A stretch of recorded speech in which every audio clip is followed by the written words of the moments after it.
connaissez pas cette jeune femme. Pourtant, que vous le vouliez ou non, vous vous êtes déjà fait une opinion sur elle. Au bout d'un dixième de seconde, vous saviez déjà si vous la trouviez fiable, compétente, sympathique. Car le cerveau est un instrument magique, capable d'accomplir à l'insu de votre conscience 90% de tout ce que vous faites, que vous soyez éveillé ou non.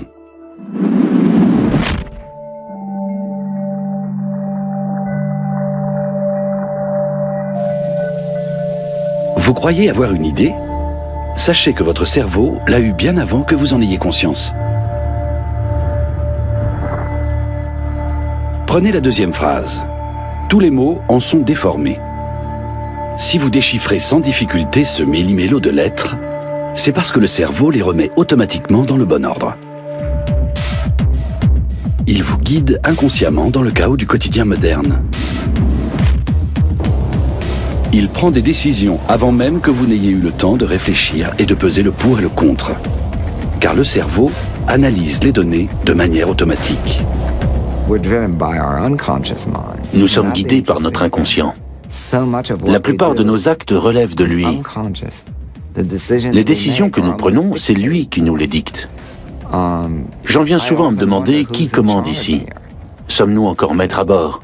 Quelle est la part de contrôle que nous exerçons vraiment? L'influence de notre inconscient s'exerce pratiquement sur tout. Les études récentes le confirment. La tendance n'est pas « on pensait que toutes ces choses étaient inconscientes, mais maintenant on découvre qu'elles sont conscientes ». Non, c'est même tout le contraire. Plus on avance dans nos recherches, plus la part du conscient diminue. La part du moi conscient dans notre tête rétrécit de plus en plus. Notre perception du monde étant lacunaire, notre cerveau reconstitue en quelque sorte les pièces manquantes. Comme ça, on peut continuer à avancer dans la vie. C'est plus simple de procéder ainsi, plutôt que d'essayer de se faire une représentation précise du monde. Notre cerveau se contente d'une estimation sommaire, parce que c'est plus rapide et qu'en général, ça fonctionne bien. Certaines personnes nous plongent sciemment dans l'illusion. Le magicien Apollo Robbins est un peu le gentleman cambrioleur de Las Vegas. Cet artiste nous rend aveugles à ce que nous voyons. Mais notre vue n'est pas concernée. C'est notre cerveau qui l'abuse.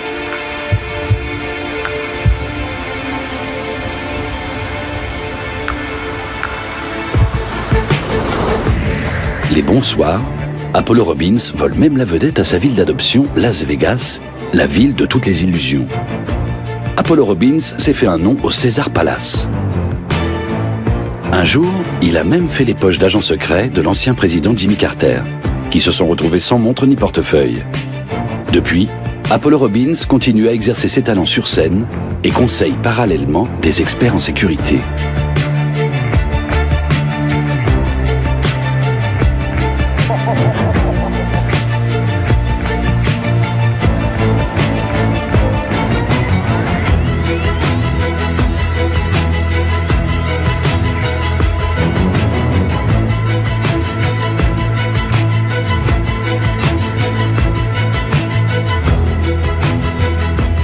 Quel est le truc d'Apollo Robbins?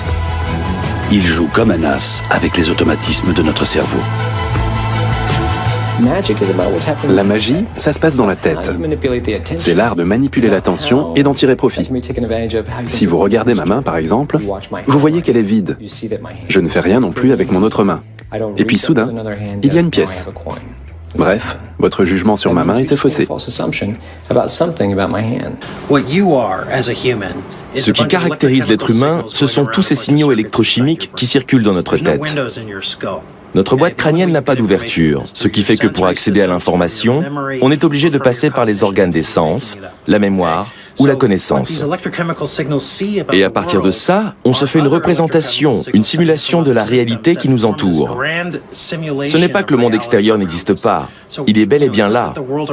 Mais nous ne l'avons jamais habité ni même visité. Le seul endroit où nous vivons, c'est à l'intérieur de notre tête.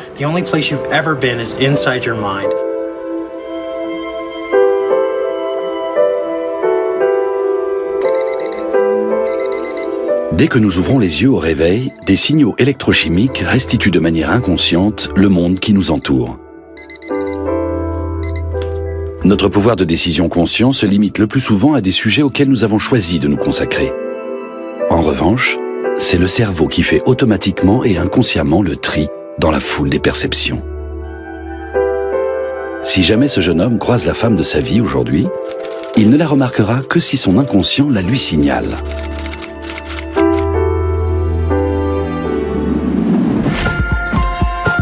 Les gestes routiniers, comme se brosser les dents, sont exécutés par le cerveau sans importuner la conscience. Il la sollicite uniquement pour les choses inédites et importantes. Car il suffit que 4 à 5 informations arrivent en même temps pour que notre conscience soit débordée.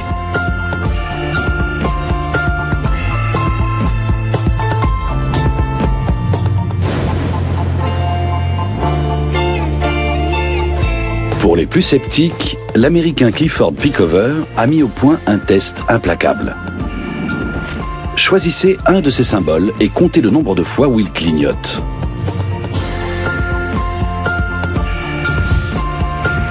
Choisissez maintenant une carte. Regardez-la attentivement et répétez-en 3 fois dans votre tête la valeur et la couleur. Ensuite, concentrez-vous à nouveau sur l'un des symboles ci-dessous et comptez le nombre de fois où il clignote. Et attention, nous avons enlevé la carte que vous aviez choisie. Pas vrai? Magique? Non. Nous avons simplement remplacé toutes les cartes. Voici les cartes d'origine. Si vous ne l'avez pas remarqué, c'est parce que votre mémoire vive était surmenée. Sans nous en rendre compte, nous occultons des pans entiers du monde extérieur. Tout ça parce que nous nous concentrons sur un objet ou une tâche spécifique. Trouver la tenue adéquate pour le bureau ou pour accueillir un nouveau collègue, un geste trivial à première vue. Il n'en est rien. En fait, de nombreux signaux électrochimiques sont alors activés dans notre tête. Selon certains experts, il serait capable de traiter simultanément 200 000 données de plus que notre conscience. Car notre conscience est limitée au cortex cérébral, une fine couche stratifiée qui enveloppe le reste du cerveau comme un bonnet de bain. En quelques fractions de secondes, près de 15 milliards de neurones du cortex peuvent former de nouvelles connexions. Mais il faut savoir que le feu d'artifice de nos pensées conscientes entraîne une dépense d'énergie supérieure à celle occasionnée par les muscles d'un sportif de haut niveau. Aussi, notre cerveau essaie-t-il toujours de s'en sortir sans notre conscience. Le tronc cérébral contrôle les fonctions vitales comme la respiration et la fréquence cardiaque. Le cervelet joue un rôle majeur dans la coordination des mouvements, notamment pour la marche ou la préhension. Le système limbique orchestre la ronde de nos émotions. De toute façon, notre cerveau a toujours une longueur d'avance. Car un filtre inconscient, le thalamus, décide des informations qu'il juge suffisamment nouvelles et importantes pour les partager avec notre conscience. C'est peut-être pour cette raison que nous avons aussi peu d'influence consciente sur ce que nous sommes, sur ce que nous faisons, y compris sur notre façon de nous habiller.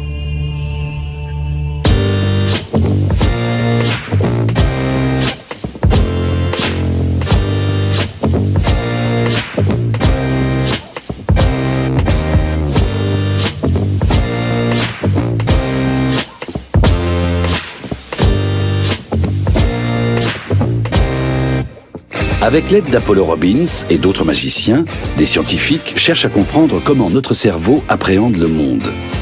À Phoenix, aux États-Unis, ils enregistrent les plus infimes mouvements des yeux grâce à un oculomètre.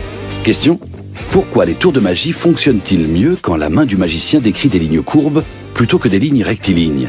Réponse: quand sa main décrit un mouvement courbe, l'œil du spectateur suit ce mouvement du début à la fin. Mais s'il repère un mouvement rectiligne, il va directement à la fin. Et il a donc plus de temps pour déceler le fameux truc.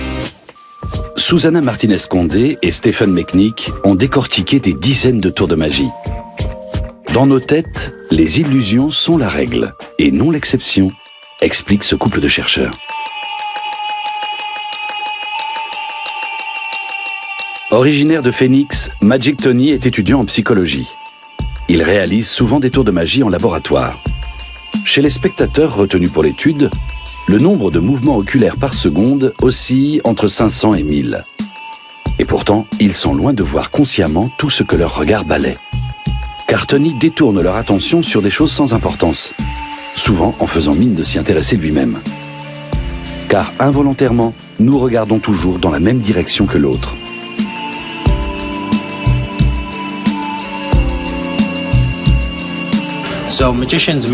Les magiciens utilisent souvent des petits explosifs pour détourner l'attention du public.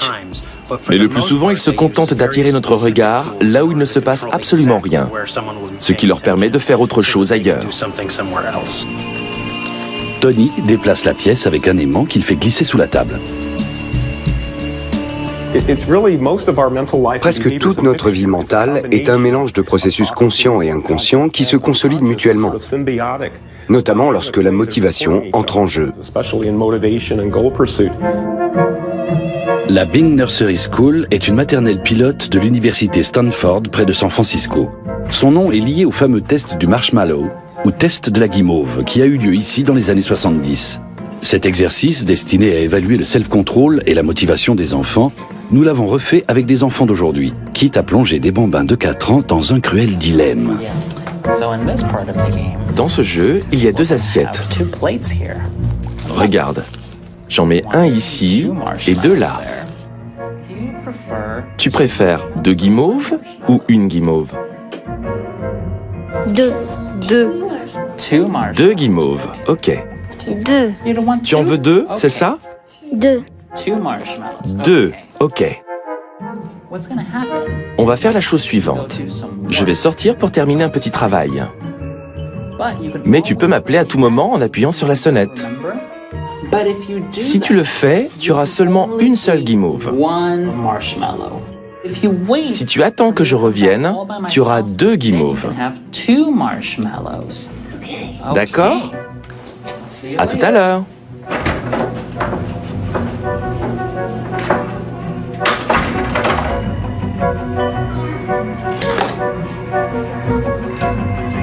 Comme dans le test original, le cerveau des enfants analyse les données de manière automatique. Chacun d'entre eux développe sa propre stratégie inconsciente pour résister à la tentation.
J'ai décidé que j'en veux qu'un.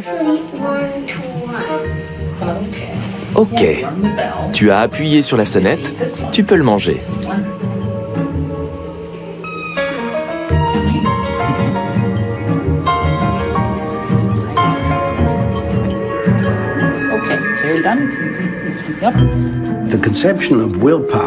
Nous avons une conception erronée de la volonté, qui est une attitude stoïque où l'on serre les dents pour aller jusqu'au bout de son projet. En fait, c'est la meilleure façon de le faire échouer, parce que c'est au-delà de nos forces. La solution, c'est d'appréhender l'environnement et de le transformer. La seule chose à faire, c'est de changer sa perception et de focaliser son attention sur autre chose.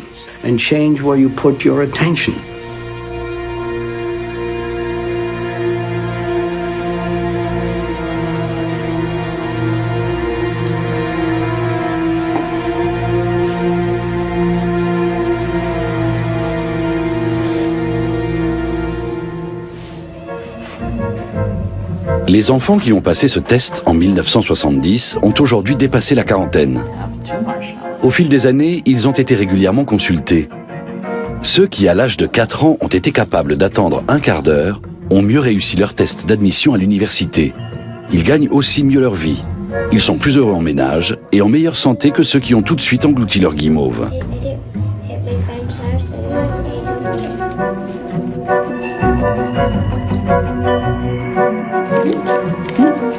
Deux assiettes.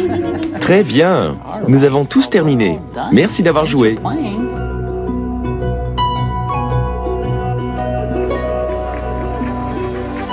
En réalisant certaines tâches de façon autonome, notre cerveau nous facilite la vie. Ainsi, nous pouvons manger tout en descendant les escaliers et en lisant le journal.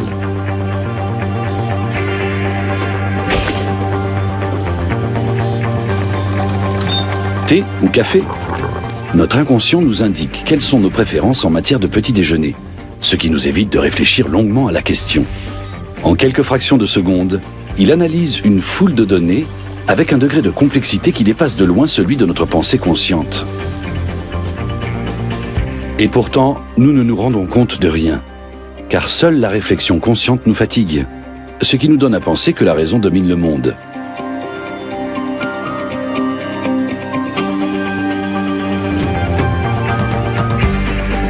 Avaler des fraises au yaourt en position debout, un jeu d'enfant pour le cerveau et son activité inconsciente.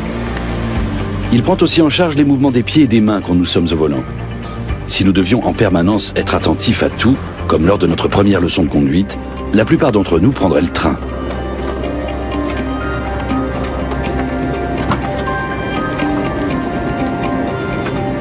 Les accidents impliquant des cyclistes, par exemple, sont nettement plus rares dans les villes où il y a beaucoup de vélos, car il se crée un phénomène d'accoutumance et notre pilotage automatique les détecte plus facilement. Mais dès qu'un danger nouveau apparaît, les données analysées sont transférées vers notre conscience. C'est plus souple, mais aussi plus lent. Nous vivons en permanence dans le passé. Tout ce que nous percevons de façon consciente s'est passé un tiers de seconde au moins auparavant. Cela a des conséquences concrètes, par exemple, sur nos réactions dans la circulation. En fait, nous ne percevons pas ce décalage. Nous n'avons pas conscience du travail de l'inconscient. Nous avons l'impression de vivre les choses dans l'instant.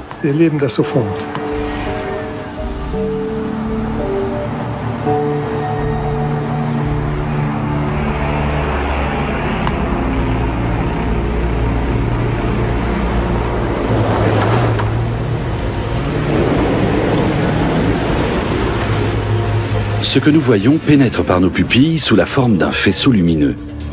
Au fond de nos globes oculaires siège la rétine dont les cellules codent l'image sous la forme d'impulsions électriques transmises au nerf optique. 50 millisecondes plus tard, ces impulsions atteignent les cellules nerveuses du thalamus, autrement dit, le gardien de la conscience. S'il y a un danger, le thalamus n'envoie pas seulement l'image au cortex visuel primaire, localisé à l'arrière du cerveau, mais aussi en parallèle à l'amygdale cérébrale, le pivot de la peur. Celle-ci déclenche aussitôt une série de gestes réflexes. Après seulement 150 millisecondes, on commence à se mouvoir sans savoir pourquoi. Car l'image dans notre tête est maintenant décortiquée par différents modules de manière inconsciente. Certains neurones spéciaux analysent les couleurs, d'autres les contours et les contrastes, avant de les comparer à notre banque d'images et de données fondée sur notre expérience.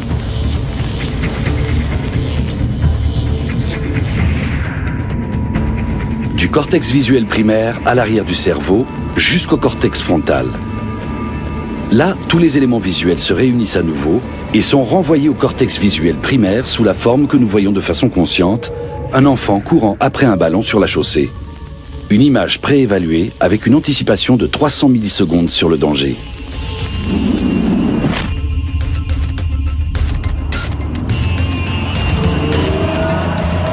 C'est uniquement grâce à ce mécanisme que Martha réussit à retenir l'enfant. Si vous dressez le pouce devant vous, avec le bras bien tendu, et que vous regardez votre ongle, celui-ci représente environ 1 degré de votre champ de vision. Si vous aviez 360 pouces, il formerait un cercle autour de votre tête. Cet angle d'1 degré, c'est la taille de la fovea, la zone de la rétine où l'acuité visuelle est la meilleure. Partout ailleurs, l'acuité visuelle est bien moins bonne. Dans la perception, notre mémoire est généralement l'organe sensoriel le plus important. Nous voyons à 99% ce qui est déjà présent dans notre mémoire. Seul 1% vient s'ajouter par l'intermédiaire des organes des sens.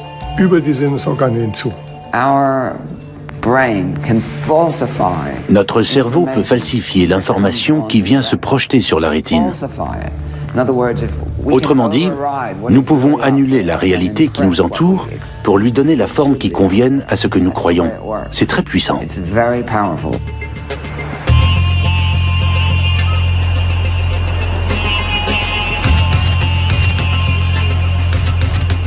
Notre monde est de plus en plus complexe. Un psychologue américain a estimé que le cerveau humain pouvait enregistrer 11 millions d'unités d'information simultanément. Mais seules 40 d'entre elles le sont de façon consciente.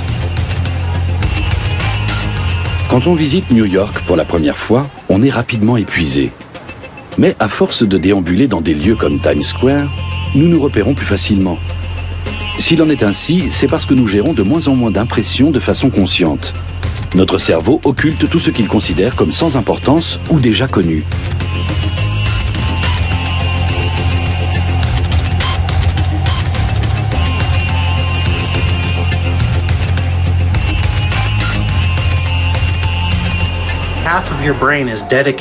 La moitié de votre cerveau est exclusivement occupée à traiter des informations visuelles. Si l'on ne voyait pas uniquement notre pouce avec précision, mais l'ensemble de notre champ de vision en haute résolution, il faudrait que notre cerveau soit au moins 500 fois plus gros pour traiter toutes ces informations. Mais même là, notre attention continuerait à en sélectionner de petites portions. Le test suivant a été conçu par le psychologue Daniel Simon. Attention, vous allez devoir compter les passes de l'équipe en blanc. C'est parti.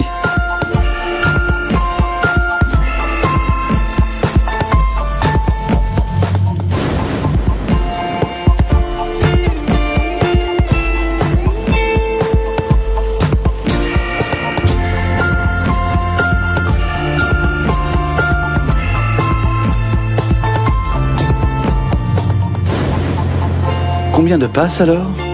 Sachez que la moitié des personnes testées ne remarquent pas la présence de l'animal. Si vous ne voyez pas le gorille au pelage sombre, c'est parce que vous êtes trop concentré sur le problème à résoudre. Comptez les passes des blancs.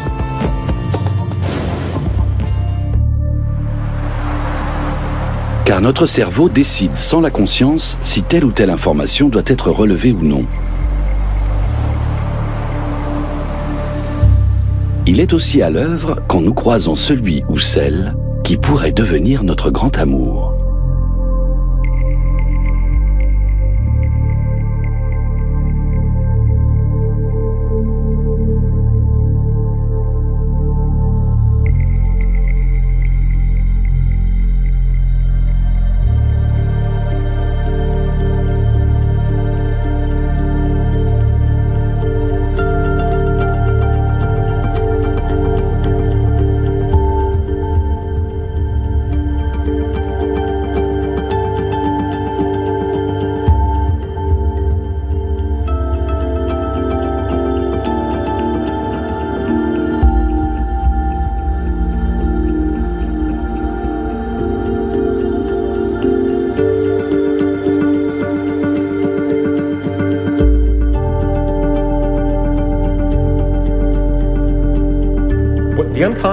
Notre inconscient est responsable du présent. Notre conscience est capable de voyager dans le temps. Elle peut se perdre dans le passé comme se projeter dans l'avenir. Mais qui garde la boutique pendant que nous voyageons entre l'avenir et le passé?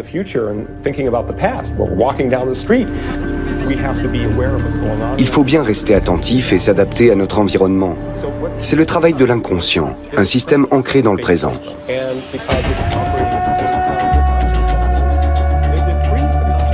Si nous n'avions que notre conscience, dès que nous voyagerions dans le temps, nous nous ferions percuter par une voiture, par exemple.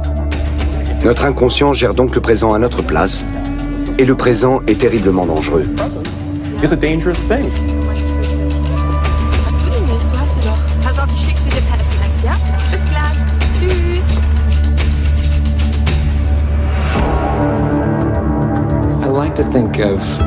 J'aime bien me représenter le cerveau humain comme une tour de contrôle. Si tu veux passer devant la tour à l'insu du gardien, il faut le faire au moment où celui-ci ne prête pas attention aux images des caméras de surveillance. Dans mon travail, j'essaie de m'arranger pour que les gens ne fassent plus attention à ce que leur disent leurs yeux et leurs oreilles. Tu n'as rien dans la main à l'exception de ta montre.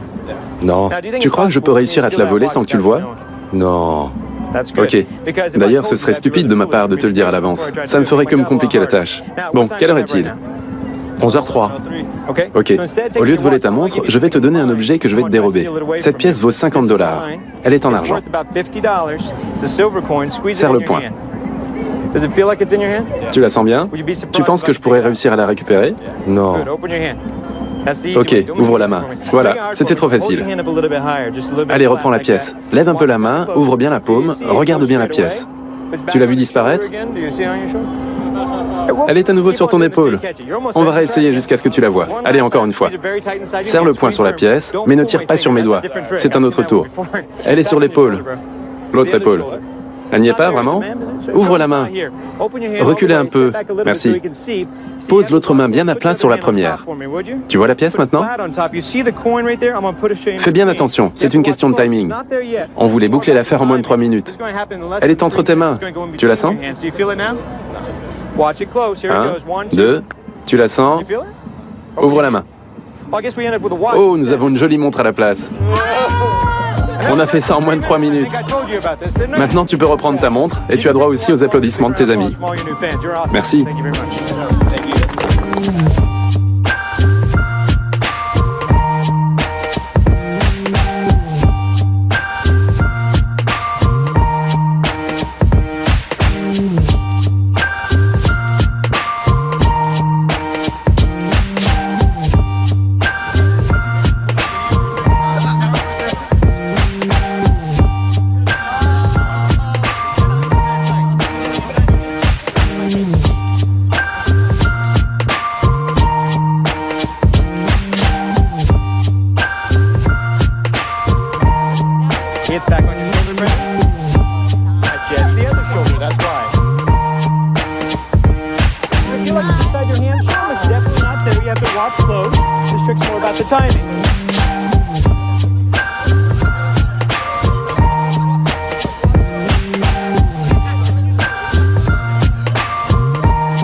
Tout le monde voit bien?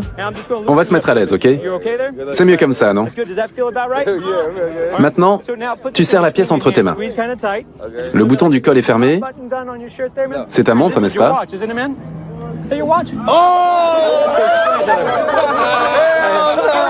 Ça ressemble à ta montre, non?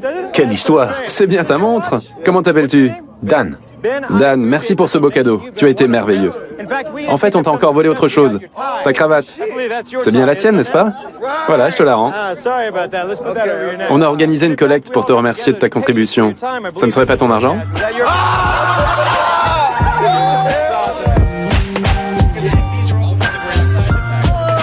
Et celle-là, je l'ai trouvée dans ta boîte à cigarettes. C'est la plus belle montre de la Terre. Elle pèse son poids. Quand on fixe une lumière brillante, puis qu'on regarde ailleurs, on continue à voir une image résiduelle. Avec le sens du toucher, c'est un peu la même chose. Apollo presse la montre contre la peau de son propriétaire juste avant de la voler. Comme ça, ce dernier a encore l'impression sensorielle de la porter, alors qu'il ne l'a déjà plus.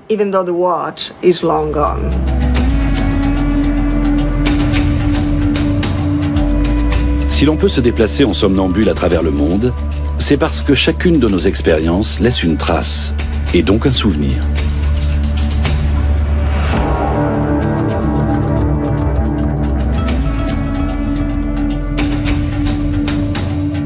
Nous allons puiser dans ces archives le jour où nous rencontrons quelqu'un pour la première fois.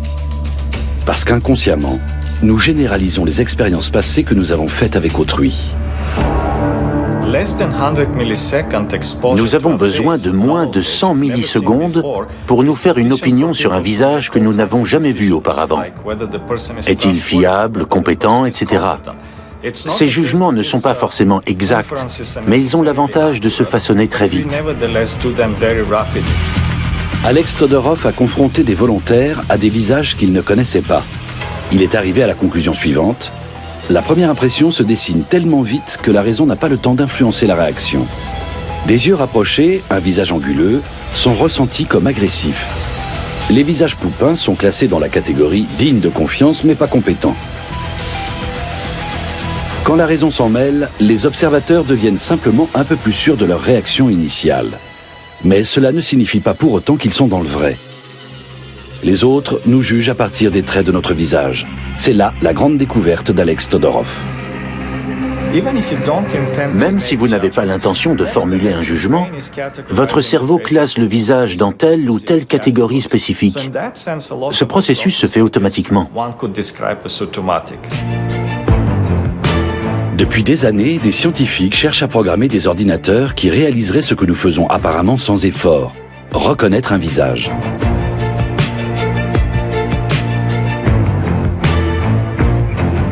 Ce module spécial dans le lobe temporal droit scanne les visages. Il les fait passer au crible de nos banques de données internes en quelques fractions de secondes. Ainsi, nous sommes capables de reconnaître un ami que nous n'avons pas vu depuis 10 ans, voire même une personne que nous n'avons croisée qu'une seule fois.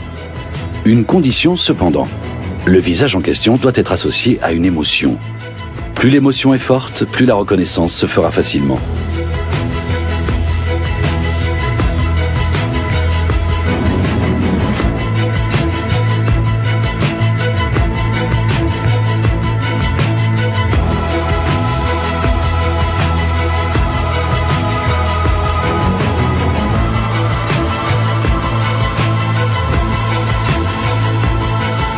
Nos expressions faciales sont dues à l'activation de l'un ou de plusieurs dizaines de muscles composant le visage.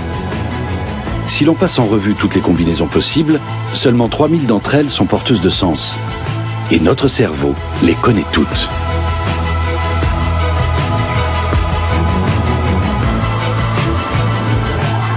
Car aux côtés du centre de reconnaissance des visages, travaille celui des mimiques, qui est chargé de capter les micro-mouvements chez l'autre puis de les interpréter.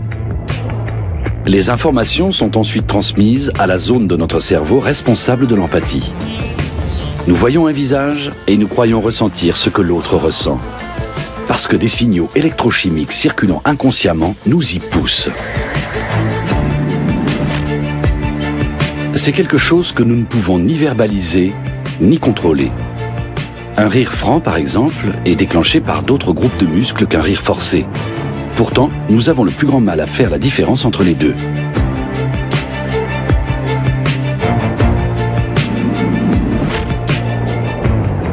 Ce qui n'a pas de visage est scanné par le centre de reconnaissance des objets, ici en bleu sur l'image. Chez les autistes, c'est cette zone du cerveau qui s'active en présence d'êtres humains, et non le centre de reconnaissance des mimiques en rouge. Pour eux, un visage est un banal objet, d'où une insensibilité aux émotions de leur interlocuteur. Nous autres, en revanche, nous avons parfois tendance à surinterpréter. Dans une étude, nous avons montré que l'apparence physique des candidats à une élection permet de prédire le résultat des suffrages à 70%, et ce, sur un simple coup d'œil sur une photo. Les personnes qui participaient à cette étude ignoraient qu'il s'agissait d'hommes politiques. Elles ne connaissaient pas ces visages. Henrik Ersson, de l'Institut Karolinska à Stockholm. Ce chercheur a réussi à prouver que les processus inconscients de notre cerveau peuvent nous jouer des tours. Dans son casque en 3D, la jeune femme voit son dos filmé par 2 caméras se trouvant derrière elle. Henrik Ersson effleure la volontaire avec un objet, et il approche simultanément un objet identique des caméras. C'est là que l'incroyable se produit. Toutes les personnes ayant participé à l'étude sortent de leur corps. La sensation du contact et l'image des caméras 3D derrière leur dos finissent par se confondre. Même si la conscience des volontaires leur dit qu'ils sont victimes d'une illusion, ils ne peuvent rien y changer.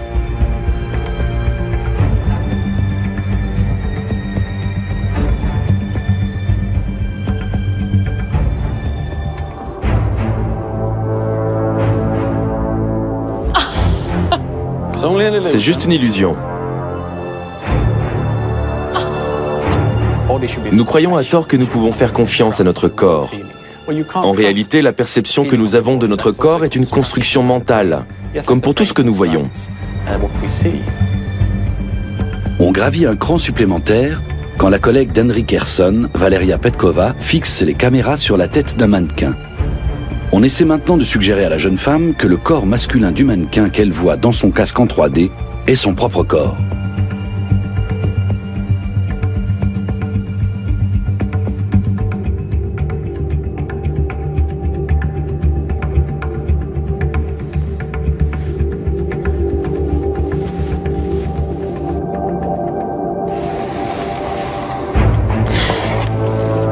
Plus la personne testée réagit aux effleurements, mieux l'échange de corps fonctionne.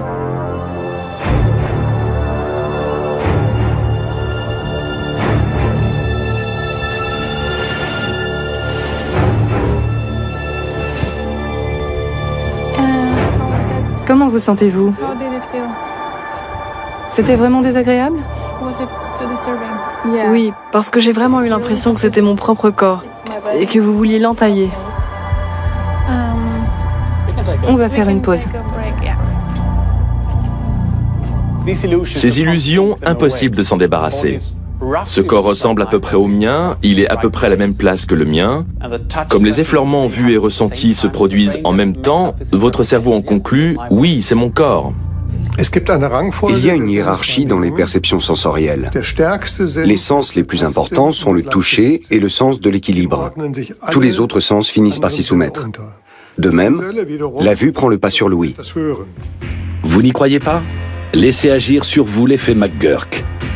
Vous allez entendre à présent deux syllabes différentes, ba et fa. Vous réussissez à faire la différence entre ces deux syllabes, car vous associez le son que vous entendez au mouvement des lèvres.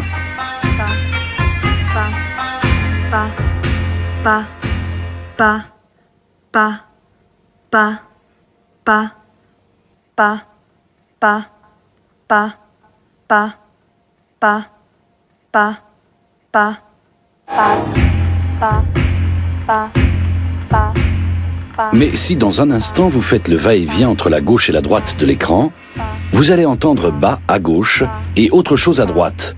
Il s'agit pourtant du même son dans les deux cas, bas. Pa, pa, pa, pa, pa, pa, pa, pa, pa, pa, pa, pa, pa, pa.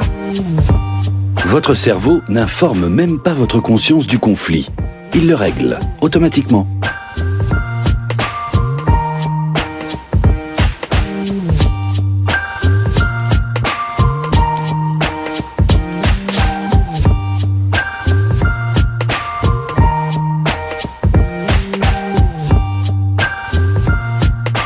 Même si vous deviez vous repasser ce film indéfiniment, vous ne verriez pas le truc d'Apollo Robbins. Et plus vous vous acharnerez, moins vous le verrez.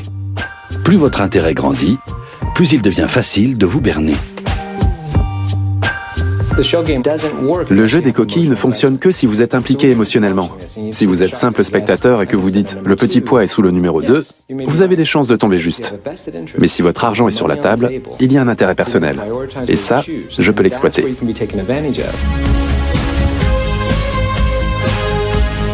Pas étonnant que notre premier rendez-vous galant nous mette les nerfs à vif. En quelques fractions de secondes, notre cerveau scanne une foule de détails. Finesse de la taille, rondeur des hanches, dilatation des pupilles, symétrie du visage, odeur, et vérifie ainsi si nos systèmes immunitaires sont compatibles.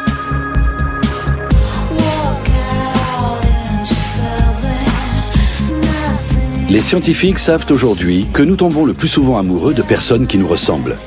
Nous aurions même tendance à choisir des partenaires dont la largeur de nez et le QI sont comparables aux nôtres.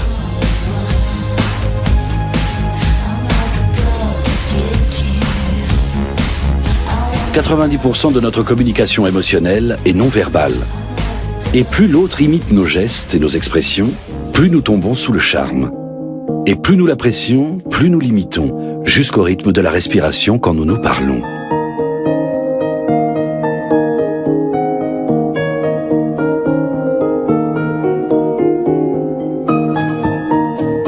nous tombons amoureux, notre cerveau libère une grande quantité d'hormones. Ces hormones troublent notre perception et créent une dépendance. Ainsi, nous n'aspirons plus qu'à une chose, être avec l'autre.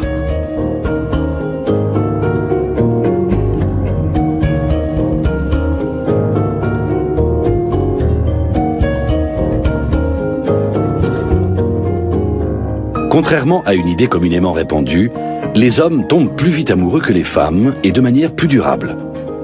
Mais chez les deux sexes, c'est l'inconscient qui décide, avec une bonne longueur d'avance sur notre raison.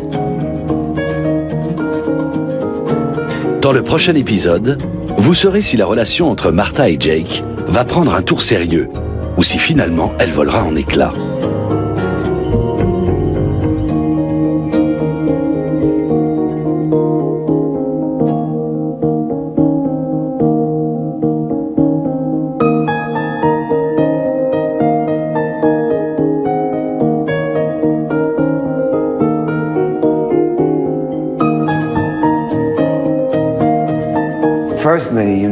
Vous regardez une femme, une partenaire potentielle, et immédiatement vous vous mettez à assimiler toutes sortes de choses. Sa façon de parler, son apparence physique. Le plus petit mouvement est intégré à des processus complexes, et à la fin, le cerveau va trancher. Acceptable, elle me plaît. C'est incroyable. Vous rencontrez quelqu'un dans le train, et une semaine plus tard, vous êtes ensemble.